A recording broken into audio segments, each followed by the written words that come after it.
Hi, I'm Eva Murphy from Electronic Engineering at IT Sligo, and this is my Leaving Cert Maths Grinds channel. I'll regularly add new videos for both higher and ordinary level maths, so make sure you subscribe below and click the bell icon to be notified of new videos. Okay, so this one is taken off a sample paper from EdCo, and it's a bit challenging, so it's a good one to do. Part B asks you to differentiate sine squared of 3x minus 1. Now, there's a little trick to these ones in that sine squared can be written as sine of 3x minus 1 squared. Okay, either way works for sine squared. Okay, it just makes more sense in calculus to write it this way, because then we can see it take down the power, reduce the power by 1 rule, and so on and so forth. Okay, quite a difficult one, I think. So I'm just going to put a little box around him, because this is most definitely a chain. You can see that there's a function here within the sine function. Okay, so the functions are chained together. So just for simplicity then, I'm going to split them up. So sine, when you differentiate sine of an angle, you get cos of an angle. Okay, and I like to phrase it that way because then I'm not inclined at that early stage to do anything with the angle. So sine of an angle differentiates to cos of an angle, and I'll just put in my dy dx there so that you know that I'm differentiating it. So dy dx equals sine of an angle becomes cos of the angle. Okay, so regardless of what this angle is, once I differentiate it, I get cos of the same angle. However, because of the chaining, it must be differentiated by the inner function differentiated. And the inner function I have put in a red box. Okay, so let me just call that u for the want of a better word. When I differentiate that inner function, it's take down the power, reduce the power by 1. But lo and behold, this is a function within it, or this is a chain within itself. So you have the squared and then you have an inner function. Okay, so I must multiply that by 3. Okay, let me do that again. U is equal to 3x minus 1 squared.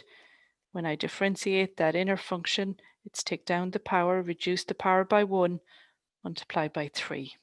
Why multiply by 3? That's coming from here. So let's tidy him up. 3 2s are 6 times 3x minus 1 if you want, or 18x minus 6. Whichever way you want to leave it, it doesn't really matter. Okay, so that must get multiplied in here. So therefore dy dx then is cos of the angle multiplied by 18x minus 6. Okay, and just tradition has it that I put that bit first, and I would put the squared back where it started in the question. Okay, not wrong if you leave it on the outside, it's just I'm matching how they gave it to me in the question. Okay, 18x, that should say, minus 6 has to go in a bracket. Okay, otherwise it would read as, and I'll just write it down for you if you don't put it in a bracket. It reads minus 6 times this, okay? And 18x is a term all on its own. But it's not that, you can see it. It must be the whole lot multiplied by cos, so therefore it has to go in a bracket. So just watch that one when you're moving it. So that's that first part then done. Right, part C then, the function f of x is equal to 2 over 1 minus 2x is defined for x. X is not equal to half. The only reason that is there is so that you don't end up dividing by 0. 2 times a half would be 1, so you'd end up with 0. Show that f of x is always increasing and has no points of inflection. Okay, well, the theory for increasing functions, f of x is increasing when the slope is positive. Okay, think about any function, okay, That's the original f of x function. That function will always increase for as long as the slope is positive. Okay, so what I've colored there in black is where that f of x function is increasing, and it will always have a positive slope. Okay, and slope is dy dx. Okay, the minute that function starts to decrease, it will at the top, my slope would be 0. At the bottom, my slope is 0. That's how I find my turning points. But then when it's a decreasing function, my slope is negative. Okay, so that's the theory we're using for increasing, decreasing functions. Always good in an exam to write down the theory, if you can, because at least you get the marks for that. So I need slope, I need dy dx. So you can do this as a quotient or not. I'm going to do it both ways so you can see it. So u is equal to 2, du dx is equal to 0. V is equal to 1 minus 2x, dv dx is equal to minus 2. It's a quotient, so dy dx is equal to, I think v comes first. Yep. V times du dx minus u times dv dx all over x squared. So it's equal to v, which is 1 minus 2x times 0 minus u times dv dx all over v squared. So I am getting 4 over 1 minus 2x squared for that one. Okay, that's lovely. That's my dy dx. That doesn't answer my question though. Okay, f of x is increasing when the slope is positive. The question said, show that f of x is always increasing, which means that slope must be positive for all values of x. So that's what I need to say. Okay, so this is where you need to get good at the chat. So I would say the top line is positive. Okay, so that's giving me a positive slope, right? The bottom line.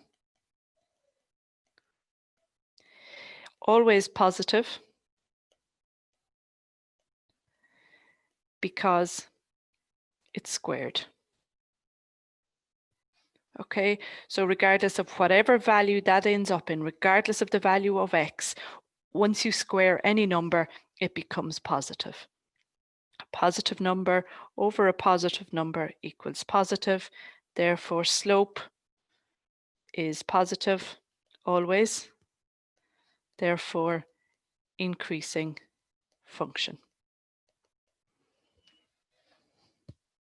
Okay, so that's what you need for that one. So this is the piece that shows complete understanding that you knew once you got that value there, why that meant that f of x is always increasing. Okay, I haven't answered this bit at all yet. I'm still only here. Show that f of x is always increasing. Okay, quite a common question, so important that you that it makes sense to you. Okay, if you want me to do any more of those increasing functions, just let me know. Find me one and I can do it for you, or ask me for another one. Okay, I'd like to also show that this function has no points of inflection.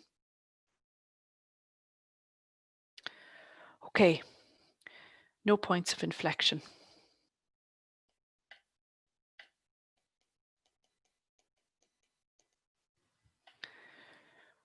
Right, so points of inflection occur when d2y dx squared is equal to 0.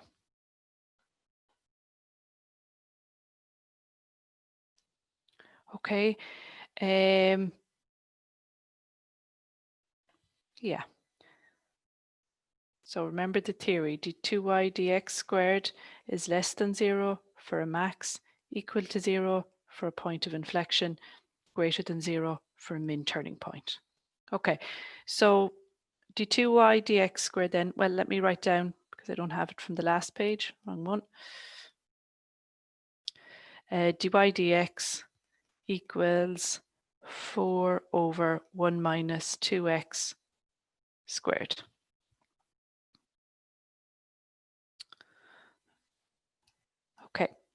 So So UV, U is equal to 4. No, do you know what I'll do in this one? I won't do it as a quotient rule or as a quotient rule, because I said in the last one I do it both ways. I'll do it using the rules of indices. So this is 4 minus 2x to the power of minus 2. Okay, I haven't differentiated it all yet. I've just rewritten dy dx. So I'm using the reciprocal rule, where when you bring something above, the power sign changes. Okay, so let's differentiate this one. So d2y dx squared just means differentiate it again. So take down the power, reduce the power by 1, multiply by, sorry, I'm multiplying it before I even do it, by the inner bracket differentiated. Okay, so what am I getting for that then? I am getting minus 2 by minus 2 is 4. 4 4s are 16 times 1 minus 2x to the power of minus 3, or 16 over 1 minus 2x cubed. Okay, so that's my d2y dx squared. So the theory tells me then that at points of inflection, that's equal to 0.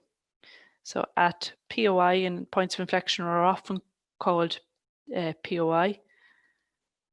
So let 16 over 1 minus 2x cubed equal 0. Cross multiply. 0 is just 0 over 0. So that I'm getting 16 is equal to 0 times 1 minus 2x cubed, okay? And as you know, 0 by anything is 0. Well, 16 cannot be equal to 0, therefore no points of inflection. And that's how you do that one. If you've enjoyed this video, then why not join us in IT Sligo and use maths in practice. In conjunction with industry, we've designed an exciting new program in electronics and self-driving technologies, which uses cutting-edge techniques such as artificial intelligence, computer vision, and virtual and augmented reality. You'll need a H5 in maths to qualify. Check out the link below.